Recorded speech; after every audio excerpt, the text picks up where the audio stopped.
अस्सलामुअलैकुम। आप देख रहे हैं के न्यूज़ HD। मैं हूं कुदसिया शौकत। खबर शामिल करते हैं हरुनाबाद से।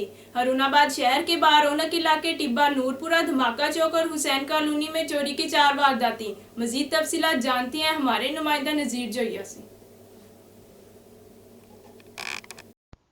जी बिल्कुल। हरुनाबाद शहर के बारौनक इलाके टोबा नूरपुरा धमाका चौक और हुसैन कॉलोनी में चोरी की 4 वारदातें हुई।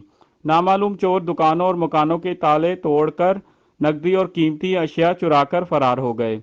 चोरी की वारदात रात 3 बजे के करीब हुई। सीसीटीवी कैमरों में चोर ताले तोड़ते हुए दिखाई दे रहे हैं। मुकामी पुलिस मौका पर पहुंच गई और तफ्तीश का आगाज कर दिया। जी।